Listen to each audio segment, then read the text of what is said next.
How are you, our champions? I hope you're doing well.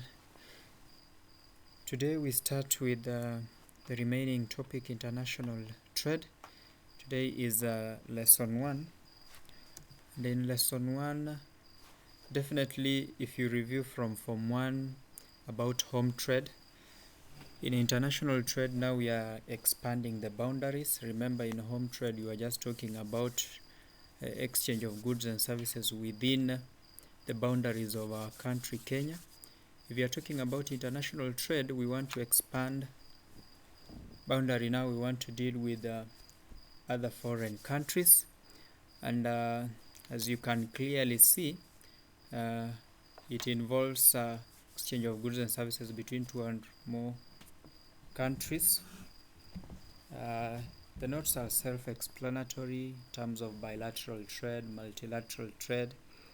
Definitely we expect if you are buying from other country, then you are importing. If you are buying, if you are selling from to other countries, you are exporting.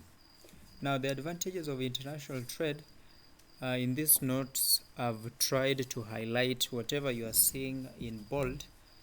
I've tried to highlight what is important, and it is important always to qualify your answer given this kind of question. Maybe in paper 2 someone is asking you about you are to explain the advantages of international trade. It is important that you actually qualify your answer. So in bold I've tried to do such, and if you are qualifying, try and put your answers in two or more levels, as you can clearly see. So I expect that you'll go through the advantages. If there is a need for clarification, please just post on the wall.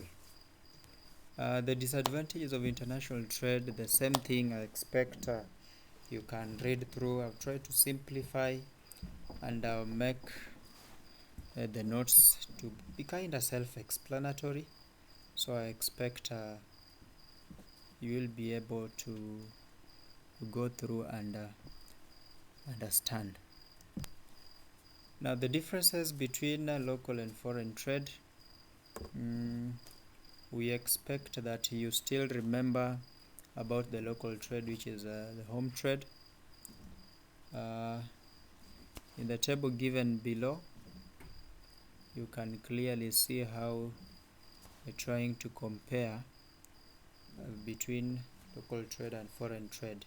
It is important that you be able to do a comparison between the two. Still, if there is any need for clarification, you can just post a wall. Now, when you're talking about principles of international trade, there is a basis of international trade. For us to have international trade, then we expect that, for example, country Kenya, not all the things that we will require, the goods and services that we will require in Kenya, we will find in Kenya. It reaches a point whereby there is something we lack, and that's why we have to import from another country. And we are importing because we don't have the resources or maybe the technology that we require to produce what we don't have. So basically, we are looking at principles of international trade. We are looking at what entails international trade, or what brings about international trade. Now we have comparative advantage, and you can clearly see that a country will specialize in producing those products which it has a great advantage over other countries. And we are talking of a great advantage over other countries, maybe because country Kenya, let's say for example, if we are for example tea, we expect that maybe we are producing on large scale, but at minimal cost compared maybe to a country that will want to import from us. So we'll have a comparative advantage over them, and that's why we will have international trade. There will be that need for trading, maybe to get what we we don't have. Absolute advantage, that a country will import products where it incurs high cost of producing them locally. So for example, machinery, if we will want to start maybe the manufacturing industry, you find that Kenya has maybe no or minimal technical, advanced technical know-how. So it will be okay, we'll incur high cost of production if we were to do that in Kenya. So instead of doing that, we now just import from the countries, maybe mostly the developed countries. Now, there are terms that you will meet in this topic. The commonly used terms in this topic. For example, the visible imports, and you know about, we are talking about visible, then it means it is something that is tangible. So if we are talking about visible imports or visible exports, we are talking about goods that, the goods meaning the tangible items, and tried listing there some of them. Invisible imports and invisible exports, these are more of services, and we appreciate that tourism falls under that particular category of invisibility quite well. Now the terms of trade, we want to compare at what rate are the exports of our country exchanging to the imports. So we will want to know, are we doing well in terms of the exports compared to imports? And in these terms of trade, later on we will look at terms of trade whereby we have either favorable terms of trade for a country, or unfavorable terms of trade. If terms of trade are favorable, definitely if the exports outweigh the imports, and they are unfavorable if imports outweigh exports. So basically we'll be looking at the ratio of countries' exports to imports, something that we look at later on. Balance of trade. Now when you're looking at this trade, we want to just look at what we exchange, and then what is visible that we either export or import. So basically we will have balance of trade, we will have balance of payment. Balance of trade, we will strictly look at the imports and the exports, and we'll want to look at what is the difference between the value of imports and the value of exports. Balance of payment, actually balance of trade will be part of balance of payment. So for a country, when they are doing the analysis, maybe the economical analysis, they will use balance of payment because it's the broader picture compared to balance of trade. In balance of payment, still we will look at it later on. There'll be both now invisible and visible exports and imports that we will be looking at. There will also be the idea of loans that maybe we give to countries, or the loans we get from other countries. There will be a bit of maybe transfers, what we'll call them unilateral transfers, in form of gifts. We have donations, we have grants. So basically it's something that we look at in the slides to come. Terms of trade, we have already talked of that. Refers to the rate at which countries export exchanges with those from other countries. Now, it will be important to note that particular formula. The terms of trade is the price index of exports over the price index of imports, and you can clearly see the abbreviations. Now we will calculate, if given a question and then maybe you are told to calculate the terms of trade, we will first of all calculate the price index of export and the price index of imports, and then we try and see we get that particular ratio. As we've said earlier, we'll have either favorable or unfavorable. In this, we have an example there's a table that has been given there for Kenya, and then a particular country X, there's that trading between those two countries. We have been given the average prices of exports and imports 2006, 7 up to 9. So the question, you are calculating the terms of trade for 2019, taking 2016 as 2006 as the base year. Remember, in inflation, we talked about this idea of base year. So basically, base year is just a year we will use as a point of reference. Now we've said that given such a question, we'll first of all get the export price index, and the export price index, we are taking the average prices of export in the current year. Now the current year in this case will be 2009.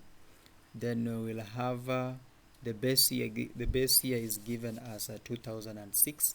So we have 648 over 520 times 100. If you compute, you get 124.62%. Then we'll go ahead and get import price index, average price of import in current year over average prices of import in the base year. We have the computation there. So if you're getting now terms of trade, we now combine export price index, import price index that we got. Then our value is 107.6%. Now, if we are doing analysis now of this, then we are saying that Kenya is importing from country X less than it is exporting. You can clearly see the export price index was definitely higher than the import price index. So we have a favorable term of trade. It's not that necessarily we'll have for Kenya unfavorable terms of trade, but now in this case, the calculation, we are getting a favorable term of trade, and we are looking there. When the percentage is more than 100%, definitely it implies favorable terms of trade. Now you will go back to the slide and then try and see how we have the exercise there, calculate the terms of trade between 2008 and 2009. Now definitely you will take 2008 as the base year, 2009 as the current year. And remember, the average prices is the various prices of individual export or import items divided by their number. Now, we have some factors that will lead to either favorable terms of trade or unfavorable terms of trade. I think for the factors that may lead to favorable terms of trade, we have the prices of exports being higher than imports. Definitely, if exports are higher than imports, then we'll have favorable terms of trade, meaning we have more value of export compared to what we are spending on imports. And there are scenarios whereby the prices of export can be higher than the imports, as clearly outlined below there. Number 2, the value of local currency appreciates, and this, when the local currency appreciates, then we expect that the export will increase in value. If we have demand for exports increasing, the higher the demand we expect. Now if we are the ones selling, then the prices will increase. Demand for imports decreases. If the demand for import decreases, then it means we'll have more quantities of exports. That is an assumption that we'll make, that we'll have more quantities for exports compared to imports. Then the level of competition, when there is stiff competition, definitely we expect you will export less. But when the level of competition now maybe decreases, then the assumption here is now we will have more countries demanding for our exports, then definitely we might charge higher prices for those exports. Foreign currency depreciates. Now, when the foreign currency depreciates, then what this means is the value of the imports will decrease, meaning the foreign the foreign currency that we'll have to spend on imports will be much less. You're looking at the factors that may lead to unfavorable terms of trade is actually now the opposite of the factors that lead to favorable terms of trade that I expect that you can now relate just the opposite. We have factors influencing terms of trade among countries. We're looking at why countries will have varied terms of trade when they are trading. Now we have the prices or values of exports and imports, and in this, as you can clearly see there, definitely raw materials or the primary products will fetch lower prices compared to the already manufactured goods. So we expect that the industrialized countries or the more developed countries will have a better term of trade compared to the less industrialized or the developing countries. Then we have market or demand for exports and imports. It is self-explanatory. For example, exports are highly demanded, their prices will be higher. Then the terms of trade definitely favorable. Then the vice versa is true for imports. The value of a currency we have already talked about here. You have if you devalue the local currency, you lower the prices of exports, because now the exports now become cheaper from the other country's point of view. So you earn less than compared to what you spend on imports. The level of competition, the higher the competition, the lower the demand for export. That's something that we actually expect.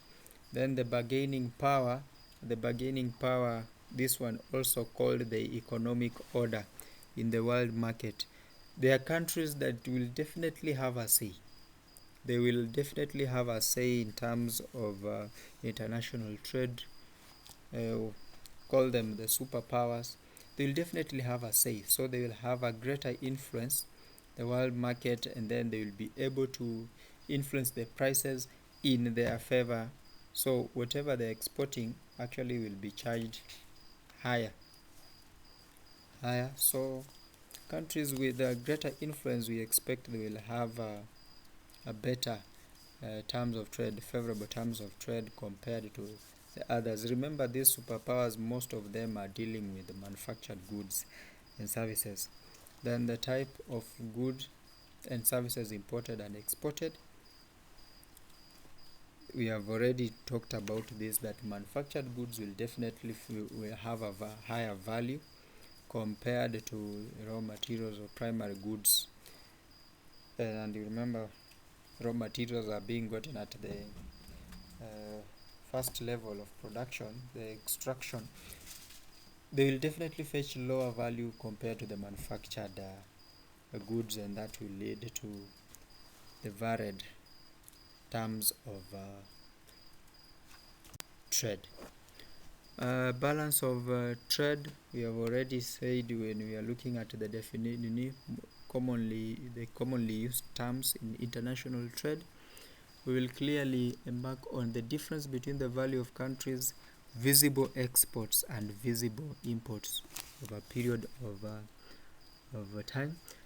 Now, if we are looking at exports being higher than imports, the visible exports being higher than the visible imports, then the balance of trade is favorable or it is in surplus. The value of exports lower than the value of imports, definitely we have a deficit, that is unfavorable balance of trade. The value of visible exports equals to value of visible imports. A very rare scenario, but if there is if you get such a scenario, then we will say that the balance of trade between those two is at equilibrium. Then the balance of payment will include now the visible and other visible and invisible exports and visible and invisible imports. But it will not just be only that. Later on we will look at much more details to do with this balance of payment in terms of the account. So this balance of payment, we are actually looking at the inflow and the outflow of foreign exchange. The inflow, which will be the receipts, and the outflow, which will be the payments, foreign exchange. We look at a balance of payment at a broader perspective in the next lesson. But as just the same way for balance of trade, balance of payment, we expect if receipts exceed payments, then we have a favorable balance of payment or surplus. Payments exceed receipts, balance of payment is unfavorable or is in deficit. And also a rare scenario where receipts equal payments, then we'll say balance of payment is at equilibrium. So for now, go through the notes and try and see if there is anything that you need clarification. You can always post for clarification. Have a blessed time.